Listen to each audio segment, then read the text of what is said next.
ഇന്നെനിക്ക് കിട്ടിയിട്ടുള്ള പേയ്മെൻ്റ് എന്ന് പറയുന്നത് 813 രൂപ മാത്രമാണ്. കാരണം 13 ഓർഡേഴ്സ് കിട്ടി.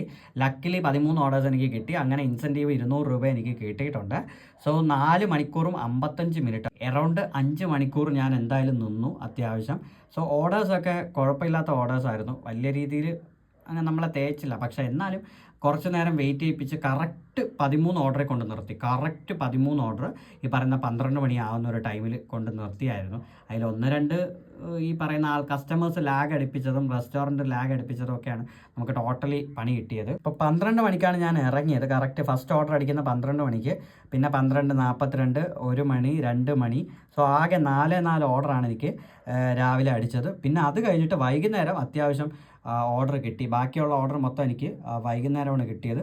അതായത് 10:48 ലാസ്റ്റ് ഓർഡർ, ഒരു ലോങ് ഓർഡർ അടിച്ച് അങ്ങ് വിട്ടായിരുന്നു. അത് കഴിഞ്ഞിട്ട് പിന്നെ എറൗണ്ട് തന്നെ കുറച്ച് സമയം നിർത്തിയിട്ടൊക്കെ തന്നെയാണ് ഇത്രയും കയറിയത്. അല്ലെങ്കിൽ ഇത്രയും ഒരു എമൗണ്ട് കയറത്തില്ല. വൈകുന്നേരം എന്താ ദേവിന്ന് 9 മണിക്ക് ഒരു ലോങ് അടിച്ച് 102. അല്ലാതെ വലിയൊരു എമൗണ്ട് ഒന്നും ആ ഒരു റേഞ്ചിലില്ല. 102 തന്നെയാണ് മാക്സിമം വന്നത്. ബാക്കിയെല്ലാം ഷോർട്ട് ഓർഡർ ആയിരുന്നു. സോ സൊമാറ്റോ ഒരുവിധം എന്നെ 13 ഓർഡർ എടുപ്പിച്ചു എന്ന് വേണമെങ്കിൽ നമുക്ക് പറയാം. പിന്നെ ഞാൻ നാളെ ഇറങ്ങുന്നില്ല. 30 നവംബറിൽ ഞാൻ ഇറങ്ങുന്നില്ല. എനിക്കൊന്ന് തമിഴ്നാട് വരെ പോകണം. സോ അതുകൊണ്ട് ഞാൻ ഓഫ് അടിച്ചു. എല്ലാ ജിഗും ക്യാൻസൽ ചെയ്തിട്ടാണ് നിൽക്കുന്നത്. അപ്പോൾ ഇത്ര തന്നെയാണ് ഈ മാസത്തെ പേയ്മെൻറ്റ്. അറൗണ്ട് 18 സംതിങ്ങിനകത്ത് നമ്മൾ നിർത്തുവാണ് ഈ മാസത്തെ യാത്ര. അതായത് നവംബറിലെ കറക്റ്റ് പേയ്മെൻറ്റ് എന്ന് പറയുന്നത് 18,697 എന്ന് പറയുന്ന റേഞ്ചിൽ നമ്മൾ സ്റ്റോപ്പ് ചെയ്യുകയാണ്. ഇനി ബാക്കി ഡിസംബറിൽ നമുക്ക് ഏൺ ചെയ്യണം.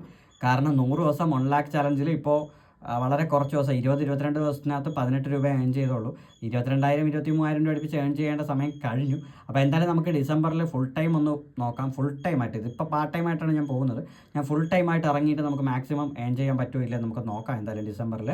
അപ്പോൾ ഈ വീഡിയോ നിങ്ങൾക്ക് ഇഷ്ടപ്പെട്ടിട്ടുണ്ടെങ്കിൽ ചാനലൊന്ന് സപ്പോർട്ട് ചെയ്യുക. കൂടാതെ നമുക്ക് നാളെയും വീഡിയോസൊക്കെ കാണണമെന്നുണ്ടെങ്കിൽ ഒന്ന് സബ്സ്ക്രൈബും കൂടെ ചെയ്യാൻ മറക്കരുത്. നോട്ടിഫിക്കേഷനൊക്കെ പറ്റുമെങ്കിൽ ഒന്ന് എനേബിൾ ചെയ്ത് വെക്കുക. അപ്പോൾ നാളെ നമുക്ക് മറ്റൊരു സൊമാറ്റോയുടെ വീഡിയോ ആയിട്ട് കാണും വരെ ബൈ ബൈ.